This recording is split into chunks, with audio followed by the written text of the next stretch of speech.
অল্পের জন্য মৃত্যুর হাত থেকে বেঁচে গেল দুটি মানুষের প্রাণ। এলাকার মানুষ বলছেন বর্ধমান আরামবাগ রাজ্য সড়ক প্রস্তুতকারী ঠিকাদার কোম্পানি এই দুর্ঘটনার জন্য দায়ী। দুর্ঘটনাটি ঘটেছে পূর্ব বর্ধমান জেলার রায়না থানার অন্তর্গত মিরেপোতা বাজার সংলগ্ন এলাকায়। এলাকার মানুষজন জানান, রাস্তার ধারে ফুটপাত তৈরি না হওয়ায় এই ধরনের দুর্ঘটনা ঘটছে। দুর্ঘটনায় নয়নজুলিতে উল্টে গেল ধান বোঝাই লরি। যদিও দুর্ঘটনায় ড্রাইভার এবং খালাসি দুজনেই সুস্থ আছেন। বর্ধমান থেকে আরামবাগের দিকে আসার সময় অন্য গাড়িকে সাইড দিতে গিয়ে নিয়ন্ত্রণ হারায় পণ্য বোঝাই লরিটি, তারপর উল্টে যায় নয়নজুলিতে। শুধুমাত্র ফুটপাত না থাকার কারণে এই দুর্ঘটনা বলে জানা গেছে।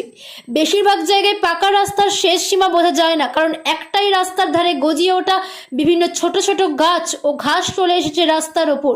ফলস্বরূপ যানবাহন চালকরা বেশিরভাগ সময় বুঝতে পারছে না পাকা রাস্তার শেষ সীমা কোথায়। এলাকাবাসীদের আরও দাবি, সামনের বর্ষার আগে দ্রুত রাস্তার পাশে ফুটপাত তৈরি করুক রাস্তা প্রস্তুতকারী ঠিকাদার কোম্পানি, না হলে আরও দুর্ঘটনা ঘটবে, সাথে আহত ও মৃতের সংখ্যা বাড়তেই থাকবে।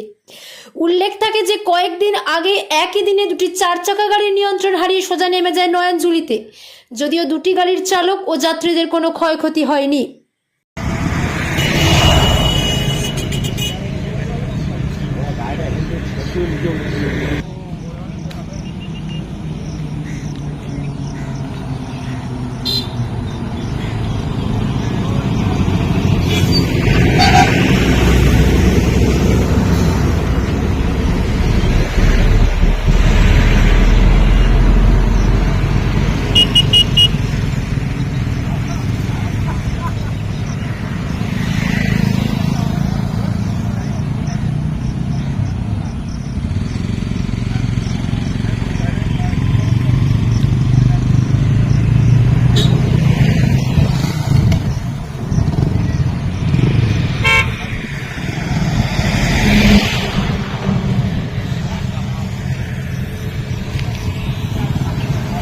প্রতিনিয়ত এই দুর্ঘটনা ঘটছে রাস্তার দুপাশে, বিশেষ করে বর্ধমান আরামবাগ রাজ্য সড়কে আমরা যেটা দেখতে পাচ্ছি প্রায়শই দুর্ঘটনা।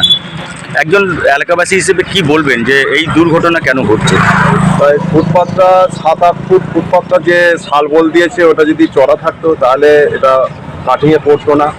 ও পর্যন্ত 3-10 আগেও পাশেই একটা মারুতি ওই জন্যই নেমে গেল, আর ওই কারণেই নেমেছে। তা ফুটপাথটা চওড়া খুবই প্রয়োজন, একটু 7-8 ফুট থাকতো তাহলে গাড়িটা কাটিয়ে পড়তো না। একটু জোরে বলে, একটু জোরে।